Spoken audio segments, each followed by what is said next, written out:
l'égalité des chances dans tous les secteurs, à savoir l'éducation, le transport, la santé, le sport, l'emploi, la formation professionnelle, etc., etc. Mesdames et messieurs, le thème de cette année, leadership et participation des personnes handicapées dans un contexte sanitaire de Covid-19 pour un monde inclusif, accessible et durable. La finalité de cette réflexion est de promouvoir l'inclusion sociale de cette cible. Car il convient de souligner que les personnes handicapées disposent d'un potentiel énorme qu'il faut développer dans notre processus de l'émergence, de notre pays. La reconstruction d'un monde inclusif, durable et accessible suppose donc la prise en compte de l'approche handicap dans tous les programmes et projets de relance économique. La participation effective de la personne handicapée en tant qu'acteur et maître de son destin. Dear guests, dear children with disabilities, ladies and gentlemen, Cameroon will celebrate on December 3rd, together with the international community, the 30th edition of the International Day of Persons with Disabilities, under the theme Leadership and Participation of Persons with Disability within the context of COVID-19 for an inclusive, accessible, and sustainable world. The objective of this year's celebration is to promote the social inclusion of persons with disability in the development process.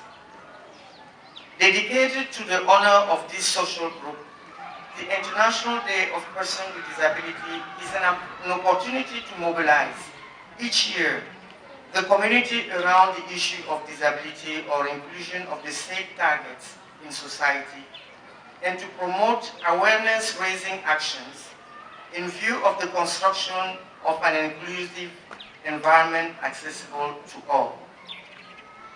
The latest World Report on Disability, published jointly by the World Health Organization and the World Bank, stated that more than 1 billion of the world's population live with a disability. That is about 15% of the world's population, or 1 in 5 women. 80% are in developing countries.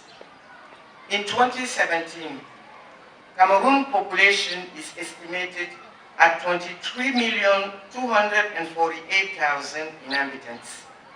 By applying the 15% ratio of the World Report on Disability to the above-mentioned demographic data, it is estimated that there are nearly 3,487,200 persons with disabilities in Cameroon.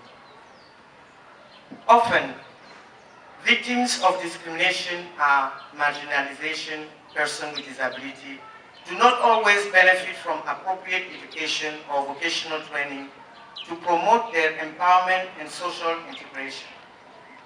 According to the official results of the last general census of the population and housing, the rate of education and literacy among persons with disability is below average.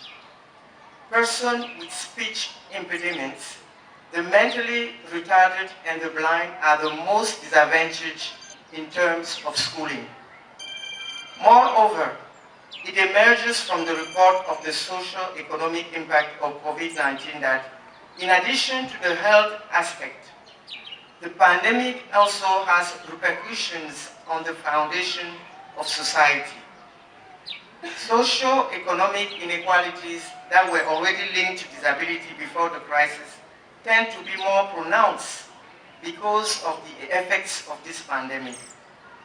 It has also been established that the risk of contracting coronavirus is higher among persons with disabilities. Indeed, the deficient combined with an environment that is not always suitable forces them to seek help from others and in turn to be more exposed to the virus. in an inaccessible space, what can a blind person do without his guide? Mesdames et messieurs, l'action gouvernementale en matière de protection et de promotion des personnes handicapées s'inscrit dans le cadre de la mise en œuvre de la vision du président de la République, son Excellence Paul Biya, à travers sa politique de lutte contre l'exclusion sociale et de solidarité nationale qui promeut la participation de tous à l'effort de développement national, chacun en fonction de ses capacités et de ses potentialités. La célébration de cette édition coïncide avec une session parlementaire où deux importants projets de loi autorisant le président de la République à ratifier la Convention relative aux droits des personnes handicapées et le protocole à la Charte africaine des droits des personnes handicapées ont été présentés à l'Assemblée nationale. Après la ratification du traité de Marrakech visant à faciliter l'accès des aveugles, des déficients visuels et des personnes ayant d'autres difficultés de lecture des textes imprimés aux œuvres publiées. Ces projets de loi revêtent une importance majeure dans le dispositif de la politique sociale du chef de l'État qui a confirmé qu'il n'y a pas de développement sans l'homme. Pas de développement sans les personnes handicapées. C'est donc pour garantir à cette catégorie de personnes socialement vulnérables un égal exercice et une égale jouissance de leurs droits humains qu'un ensemble de droits spécifiques leur sont reconnus à travers ces instruments juridiques. En somme, ces textes favorisent leur participation sur la base de l'égalité des chances dans tous les domaines de la vie civile, politique, économique, sociale et culturelle. La ratification par notre pays de ces textes contribuera à renforcer le cadre national de protection des personnes handicapées marqué par la loi du 13 avril 2010 et ses textes d'application.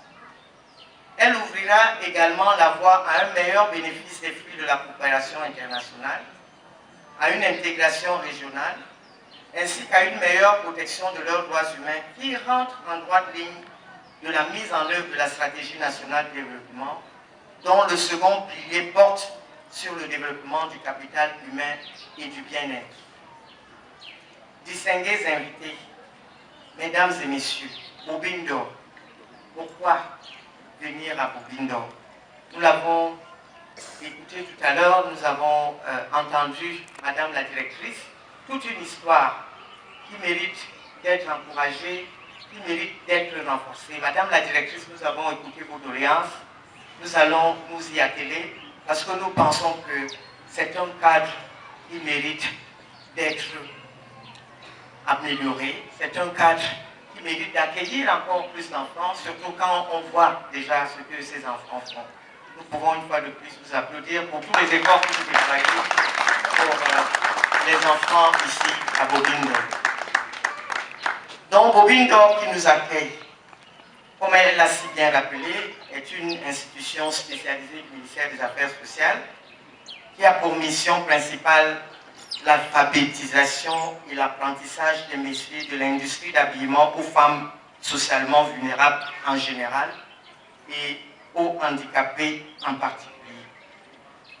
La construction du dit centre a été entreprise par le gouvernement camerounais avec l'appui de nos partenaires chinois pour apporter donc des réponses aux difficultés auxquelles ce centre de formation fait face, qui viennent d'ailleurs de nous être déroulées par la directrice, et afin de le rendre plus autonome, d'accroître sa productivité et de résoudre l'épineux problème d'assistanat ou de chômage très observé chez les personnes handicapées, le ministère des Affaires sociales, comme on l'a dit, entend moderniser le plateau technique de cette institution spécialisée pour en faire un centre de réinsertion socio-économique des personnes handicapées. D'ailleurs, le projet de texte portant organisation et fonctionnement de cette structure a été transmis dans les hautes instances de l'exécutif. Nous l'avons déjà examiné et nous attendons le OK du chef du gouvernement. La célébration de la 30e journée internationale des personnes handicapées interpelle donc tous les actionnaires techniques et financiers et les personnes handicapées elles-mêmes. Je vous invite à être des véritables défenseurs et militants de la prise en compte de l'approche handicap dans tous les secteurs de développement. C'est donc sur cet appel que je déclare officiellement lancé les activités marquant la célébration de la 30e édition de la Journée internationale des personnes handicapées au Cameroun.